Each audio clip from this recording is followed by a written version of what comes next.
Здравствуйте, в студии Анастасия Кобызева и обзор чрезвычайных происшествий. Режим ЧС в Якутске снят. Об этом стало известно сегодня во время заседания комиссии по чрезвычайным ситуациям. Напомним, он был введен 15 мая из-за непростой паводковой ситуации. По итогам заседания принято решение перейти в режим функционирования повседневной деятельности, сказал мэр города Айсен Николаев.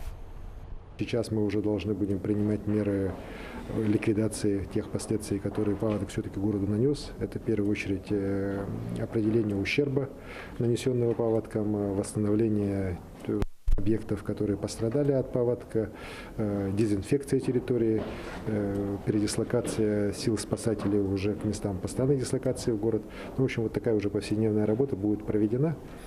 Считаю, что и муниципальные органы, и республиканские, и федеральные органы так и отработали в ситуации по чрезвычайной ситуации уверенно. Никаких потерь у нас не допущено, все отработано, все у нас, слава богу, обошлось. Рисков попадания нефтепродуктов в водопроводную сеть пока нет. К такому выводу Роспотребнадзор пришел в результате исследования 125 проб воды с района водозабора. Превышение предельно допустимых концентраций содержания нефтепродуктов не установлено, однако ситуация остается на особом контроле управления Роспотребнадзора по республике. Фактическое содержание составляет 0,017–0,025 мг на дециметр при предельно допустимой концентрации при норме 0,1 мг на дециметр кубический. Бывший бухгалтер детского сада попалась на коррупции в Ленском районе. Суд обязал виновную выплатить похищенное в полном объеме. Как было установлено судом, осужденная завышала денежные суммы, подлежащие выплате работникам детского сада, и неправомерно перечисляла указанные суммы на свой счет, тем самым совершила хищение денежных средств, принадлежащих учредителю дошкольного учреждения муниципального образования Ленский район Республики Саха-Якутия. В результате ее преступных действий муниципального образования причинен материальный ущерб в размере свыше 867 тысяч рублей. За выходные в Якутске произошли 3 случая дорожно-транспортного происшествия с участием несовершеннолетних. 19 мая 23-летний водитель, управляя автомашиной Toyota Corona Premio, совершил наезд на несовершеннолетнюю девочку, которая переходила проезжую часть дороги на запрещающий сигнал светофора. Автомашина слегка ударила девочку, после чего она упала.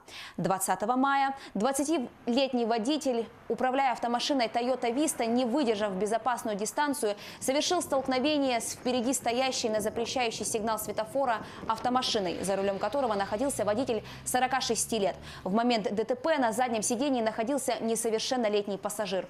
Он был не пристегнут ремнем безопасности. 20 мая в результате ДТП пострадал 8-летний пассажир автомашины Toyota Vitz.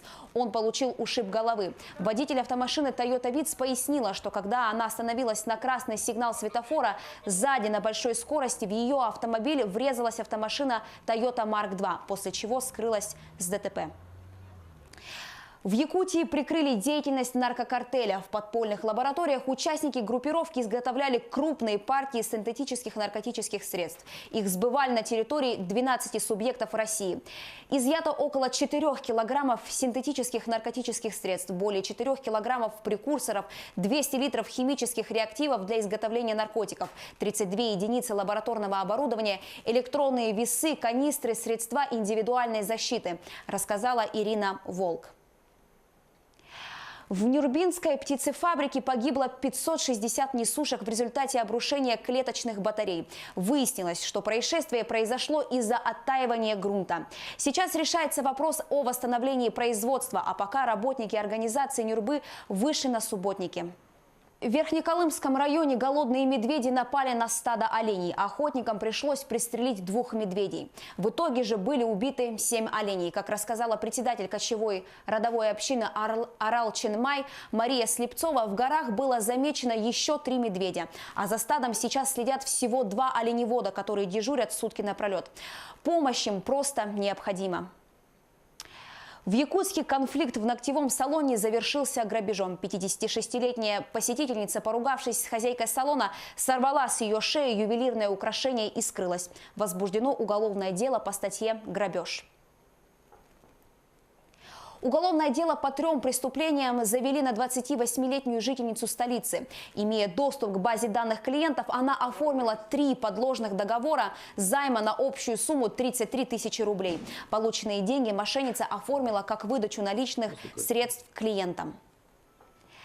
Зарядка со стражем порядка. Чемпионы и призеры международных полицейских игр в Лос-Анджелесе, чемпион Европы по джиу-джитсу, члены сборной команды МВД России провели зарядку для детей на площади Дружба.